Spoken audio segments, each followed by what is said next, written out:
know, but, you know, the adults who see it would. For the dads in the audience and the moms in the audience, hey, look, it's Ellis. Mm-hmm. Thus begins the flashback scenes. Yes. As he leaves the party to go brood in one of his rooms, looking at a picture of his dead parents like fucking Bruce Batman. Wayne is one to do. Well, it's Batman. I mean, you know, my theory, well, it's not even a theory, is Batman's fucking insane. Yeah, so right? he goes... He dresses like a bat and jumps off buildings. The man's not alright, so you mention his parents, he's going to lose his shit. That's just how it happens. It cuts to him in a graveyard, with him where he meets Andrea for the first time, which the girls mention, I love the I word, engagement! Like, that's great, you're dumb. Yeah, well done. I do enjoy the fact that he's like, it's such a, their relationship in this is cute but ridiculous. Because, like, he's clearly seeing she's talking to the gravesite. But apparently, the world's greatest detective is a fucking moron. Like, are you talking to me? Yeah. No, no. It would be different if it was a line, but it's not.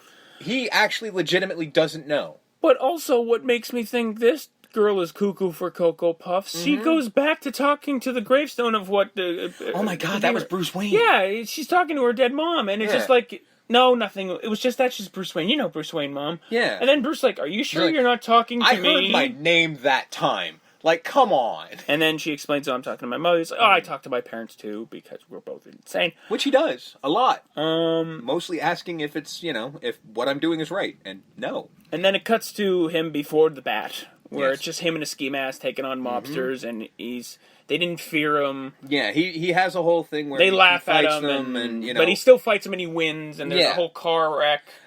I like it. This flashback scene also has Bullock as a uniformed officer for no reason, which is kind of funny. I like that. I do enjoy that. Like, this is clearly Bruce before he's figured out Batman, because he does some really stupid shit. Where, like, he's on the front of a tanker truck, right? And he's got those, I guess, exploding, like, things that like, puncture tires. Oh, they look like the little, if you're playing jacks, they like the little spiky balls. I mean, I assume, it's hard to tell, because they may not explode. It might just be that, when it hits, the whole thing explodes, because it's a cartoon, and that's what we do. But I'm like, if you were on the front of the car, would you ever do that? No.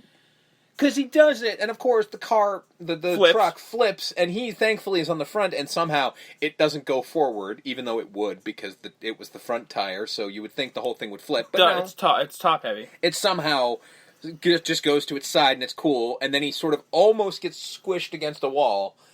But it's not even that close. If I'm being honest, where it stops and he's at the wall, there's still a good, foot there. Well, that might just be because the man's a fucking giant. He's barrel chested as all hell. Yeah. So, you know, he's probably he's one of those himbo dudes who's just way too wide. All shoulders. Yeah, he's all shoulder.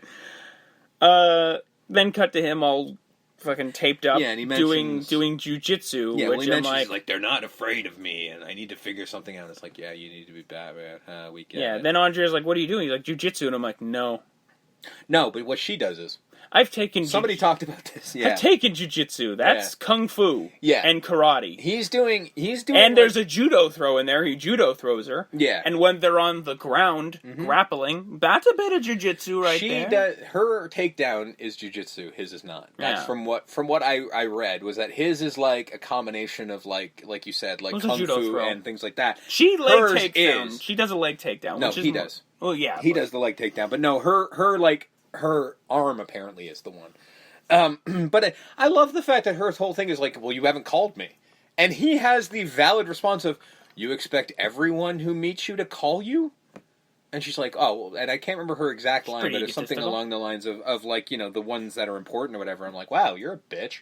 But once they're on the ground, they start making out. Which, I mean, you've never spoken. You've spoken once. First of all... in a graveyard. It's a little rapey. I ain't gonna lie. When he's on top of her, I'm like, alright, dude. He's up there, Bruce. The best part of the scene, though, I love how they ring this bell twice. Alfred's coming out with, lemonade. And he just sees them making out oh. Well... and then just kind of dipped back and went, well, Master's busy. Yeah. I mean... you got to assume that he's seen that a lot. I was just like, another one. Right. And then he kind of just takes it. All right, well, Bruce is getting it in. I will fucking walk away now. We get to another mob boss. No, Buzz Baranski. I'm like, no Italian man would be named Buzz, but sure. And he runs afoul of the Phantasm as he's visiting Saul's grave. Ha, you dumb bastard. And then, you died. Oh, shit. And then the Phantasm gets him into an empty grave. Yeah. Then leaves, only to reappear with the headstone and throw the headstone on him. And he's got 2 henchmen with him. How far away were those henchmen? They're off having a smoke. They didn't hear shit. Because they're like, as when they get to him, he's already dead. And they're just like, ooh, fuck. Maybe we should have. The boss is dead. We maybe should have cut that cigarette in half. Yeah. Yeah. So Buzz is killed whilst visiting Saul, who was killed. Yes.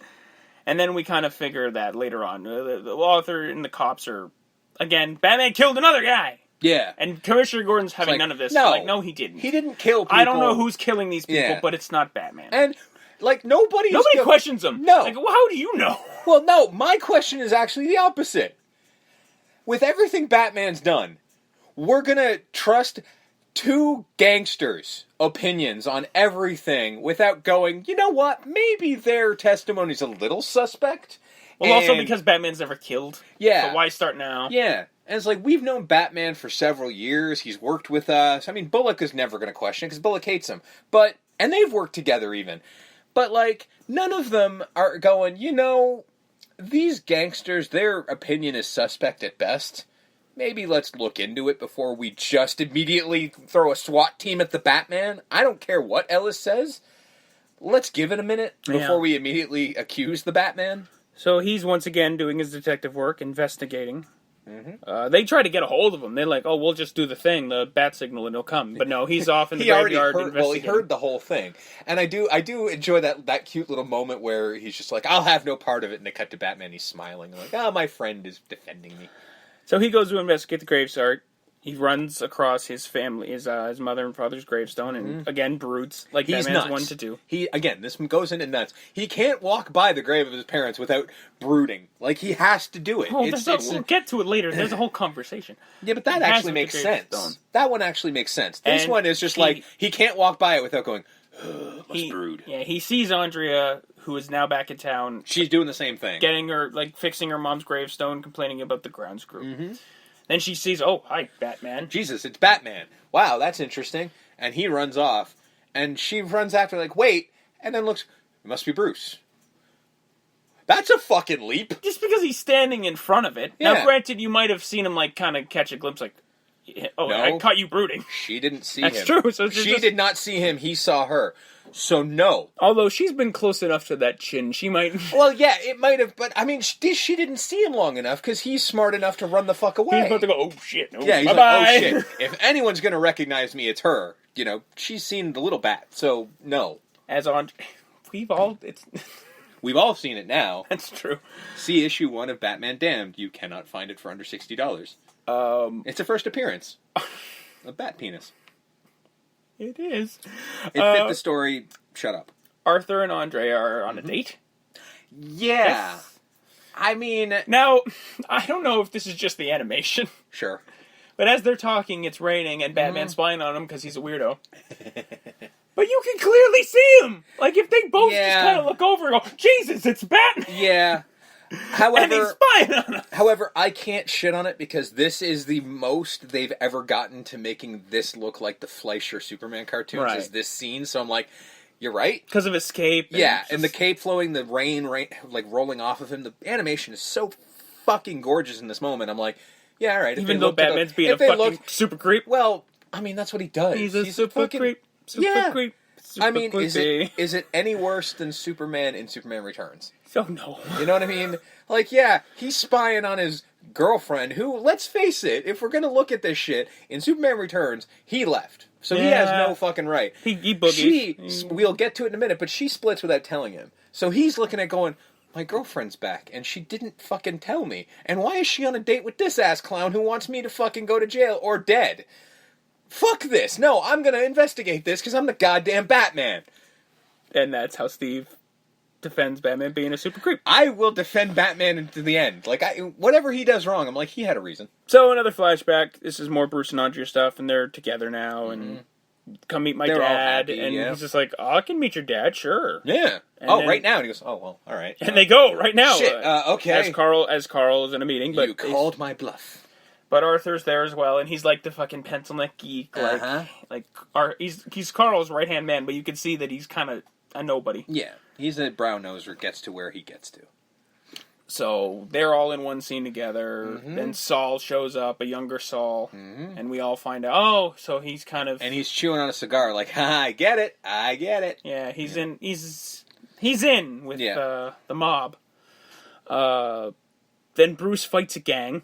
Because I guess as they're leaving the building, he sees this gang running afoul of a. There's a street, like one of them, like 3-card Monty type dudes, and he's got like a cash box, and there this gang of four motorcycle guys want this cash box. From the 50s? Yeah. From the looks of them? Well, the rest of that would be a step up, because the rest of the show is the 40s, so it's kind of a step up. But, like, it seems weird that these motorcycle gang wants this cash box. Like, what could be in there? Like, $400 maybe? Seems like a lot of effort for $400. But Bruce being, well, the Batman, like, I can't let this go. He literally goes, what am I supposed to do? Just walk away? Like, I can't do that. And she goes, all right, try not to die. And he goes, okay. And walks over and does Batman things. Yeah, like jumping off a bike. Yeah. That's going full speed. And Superman punches a dude. And, like, Kung Fu kicks a guy. Yeah. And Superman punches a dude.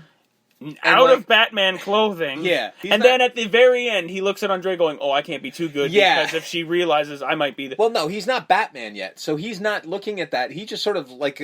he doesn't like what's going on. I can't appear as a superhero. Yeah, because he's basically like, I got this shit. He's like, I'm going to fucking kill some shit. And she is looking very worried because her boyfriend has just done a bunch of crazy shit and could die still. And he looks at her and gets distracted and then gets hoofed in the stomach with a bat that breaks. And I don't care how strong you are. Ask fucking, I think it's Houdini. Yeah. That will kill you. Yeah. But he's not going to die. No, he's just like, ooh, I'm a little that hurt. hurts a little bit. And then he's being taped up by Al. Because Alfred does that. Yeah. He's like, oh, Master Bruce, you... I have to constantly fix you up. Yeah, another great visit, and Andrea's there as well. It's a whole thing. And we get Saul and Arthur. Yes. I think this is now present time. And it's obviously like, I'll get you the money, right? Yeah. And Ava Goat is so good in this movie. He is. More Batman, and I think this is the Batman. It's like, you don't know me. You're not my real dad, basically. That's what this scene is. Yeah. Because I put your bottom. I damn well know you. I damn well am, you son of a bitch. He just gets in the car. He's like, no, you don't. And he drives away. Yeah, he does have that, like, oh, you think you know me so well. I've wiped your ass. I totally know you, you asshole. Fuck you, old man. I'm gonna get in my cool car and drive away. It's so and then he weird. drives away like a fucking petulant teenager. It is so weird. Like, he should have just yelled, you're not my real dad. Drives up the hill. It is such a weird thing. Like, you would never see that in any other interpretation of Batman. He is not that dumb to think Alfred doesn't know everything about him. He is well aware that Alfred is that guy, but like, this I know was a you weird front to one. back, Yeah. sunshine. Like, you think you've seen your dick. How many times do you think I've seen it? Yeah. You know, it's Like, such a with his weird... bottom. Yeah, it's such a weird... It's so fucking strange. Like I said, what makes it the strangest is right before the fucking Batmobile hood closes down, he's just like, no, you don't! And he drives away. Like, fuck you, yes he does. Shut up. Because his voice cracks. It does, yeah. And it's just like, oh, so this is the petulant child part. It's literally like he just went through puberty right there. Yeah, this is teenage Bruce Wayne. More flashback. This is where him and Andrea get engaged. Yeah. And he doesn't like, I don't know, here you go. Yeah, I'm no good at this, take this. Yeah, he gives her the box, then I guess like, oh, I guess I gotta do the knee thing too. Yeah, so you like, wanna? well, I should probably do that. I do enjoy that it is literally the only kind of, like, it is the only rich people ring box. Which I was like, is a nice touch, because, like, you know, normal ring boxes are just, like, really small, whatever. But the big ones that only the rich people big have, fuck-off like, ones. big fuck-off rings that are unwieldy, like, it would weigh your hand down kind of shit, is those, like, fat ones that have, like, a cone head on the top. And it's one of those, like, wow, that's well done. Yeah. And yeah, it is. Yeah, a you big could see the fuck-off ring, rock too. from space. Yeah. I think it is a rock from space by the size of it. I mean, he'd probably just ask Superman for And it. as they're going to see her dad again to give him the good news, they see this gangster with a very familiar face. Yep. And then Andre goes in, and then he gets the note from her with just, sorry, gotta go, can't marry you. We're done, bye. Fuck off, shop's closed, bye-bye. I think she does give the ring back too. No, the comes with the ring.